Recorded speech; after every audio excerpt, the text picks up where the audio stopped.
අද දවසේ අපේ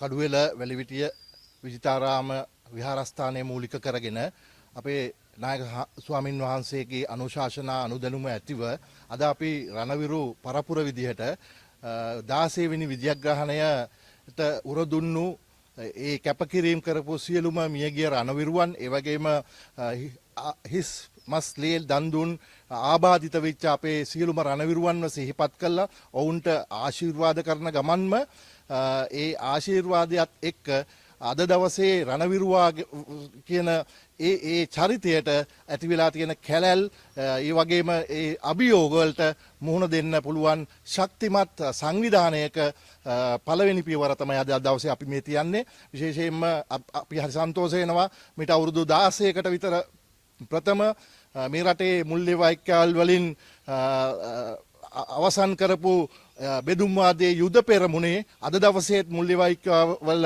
ඒ සමරුම පැවැත්වෙනවා.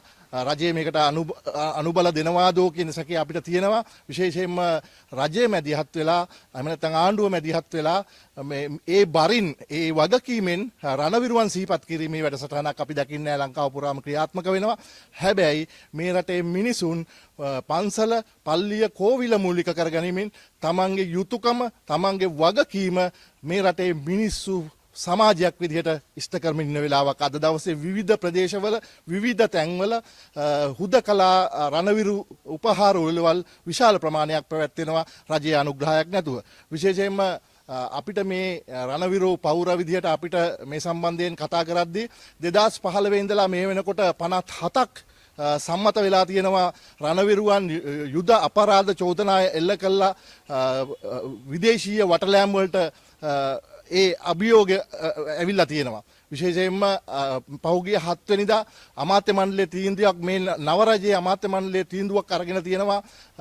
අමාත්‍ය මණ්ඩලය ඇතුලේ ඒ අභිචෝදනා කාර්යාලය පිහිටවන්න ඒකට අවශ්‍ය මූලික අඩිතාලම දාවන්න. අපි කියනවා මේ රටේ රණවිරුවෝ අම්පාරේ අර ඈත කෙරවලේ අම්පාරේ හිටපු අනුරාධපුරයේ කෙරවලේ හිටපු පොළොන්නරුවේ කෙරවලේ හිටපු තරුණයෝ මේ රටේ Tamanට හිතුණු වෙලාවට මේ තුවක්කුවක් අරන් යුද්ධයට ගියේ නැහැ.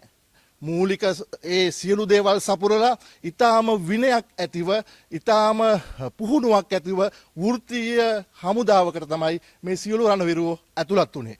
යුද්ධයක් ඇතුලේ යම් යම් සිදුවීම් වෙන්න ඇති. හැබැයි මේ රටේ රණවිරුවන්ටත් අදාළ මේ රටේ නීතියක් තියෙනවා. අපි කියන්නේ බල කරලා කියන්නේ මේ රටේ නීතිය ක්‍රියාත්මක කරන්න.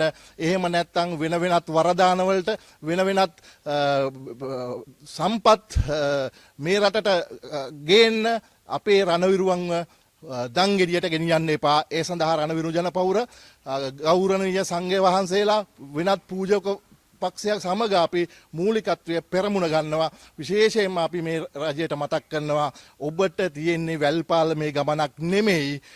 වැල්පාලමේ ගිය කට්ටිය මග නතර කළා අලුත් නැවුම් නව වෙනසකට බලය දුන්නා. ඒ බලය ඇතුලේ රණවිරුවන් විශාල සංවිධානයක් මේක ඇතුලේ තියා අද ආරක්ෂක අමාත්‍යාංශයේ නියෝජ්‍ය ආරක්ෂක ඇමතිවරයාගේ සිට සියලුම නිරතල දරන ඒ විරුවන් කීප දෙනෙක් බොහෝ දෙනෙක් මේ ආණ්ඩුව ඇතුලේ ඉන්නවා. අපි කියන්නේ ඔවුන්ට මේ සඳහා ඉදිරිපත් වෙන්න. මේ අහිංසක මේ දුප්පත් රණවිරුවෝ මේ ඈත ගම්වල එහා කෙරෝලේ අම්පාරේ එහා කෙරෝලේ එහෙම නැත්නම් පොළොන්නරුවේ ඈත ගම් දවන වලින් මේ රජයට මේ සන්නද්ධ හමුදා වලට ඇතුළත් වූ රණවිරුවන්ගේ මොනවා හරි හෝ යම් වරදක් තියෙනවා නම් මේ රටේ නීතිය ක්‍රියාත්මක කරන්න. අපි ඊටාම වගකීමෙන් කියනවා කවුරු කොහොම කිව්වත් අපිට දෙවෙනි මෙහෙයුම අපි පටන් ගන්නවා. ඒක මේ රජයේ වගකීමක්.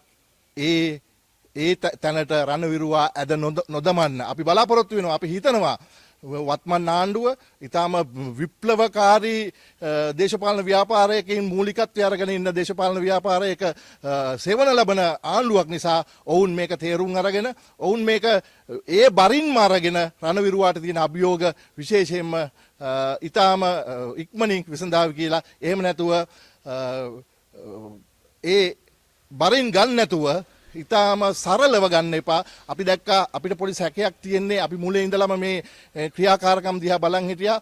මේ ජනාධිපති සහෝදරයා පත් වෙලා දවස් දෙකකින් තමයි කැනඩානු ඩයස්පෝරාව මාධ්‍ය නිවේදනයක් නිකුත් කළේ ඒ බෙදුම් වාදයට අවශ්‍ය කරන පහසුකම් ටික සලසන්න කියලා. ඒක තිබුණු විශේෂත්වය තමයි ඔවුන් ඒ මාධ්‍ය නිවේදනය ඇතුලේ දාලා සඳහන් කළ පළවෙනි වාක්‍ය විදිහට ඔබ විසින් ප්‍රතිපත්ති ප්‍රකාශයේ සඳහන් කළ පරිදි ඒකෙන් අපිට ගම්ම වෙනවා පෙර අවබෝධකින් තමයි මෙන්න මේ බෙදුම්වාදය සම්බන්ධයෙන් වන සියලු කාරණා මේ රජයේ යම් හෝ කණ්ඩායමක් එකඟතාවෙන් තමයි මේ සියලු දේවල් සිද්ධ වෙන්න නියමිතව තියෙන්නේ. අපි කියනවා ඒක ආපස්සට හරවන්න අපිට ගන්න පුළුවන් උපරිම පියවර අපි රණවිරුවෝ විදිහට මෙන්න මේ සියලු දෙනා එකතු කරගෙන මේ රටේ ජනතාවත් එකතු කරමින් මේ රටේ පන්සල් පල්ලි කෝවිල් විශේෂයෙන්ම දමිළ ජනතාවටත් අපි ආරාධනාවක් කරන්න කැමති. ඔබත් මේ යුද්ධයෙන් බැටකාපු සහෝදරවරු ඒ කණ්ඩායමටත් ඒ අවශ්‍යතාවය තියෙනවා. නැවතත් මේ රට බෙදුම් වාදයකට තල්ලු නොකර නිදහසේ ජීවත් වෙන්න පුළුවන් රටක් ගොඩනගන එක ඒක අපිට රණවිරුවෝ කරන්න පුළුවන්. ඔබ බොහොමත්ම ස්තුතියි. මම රණවිරු පරපුර කැඳවුම්කරු අජිත් බන්දුල.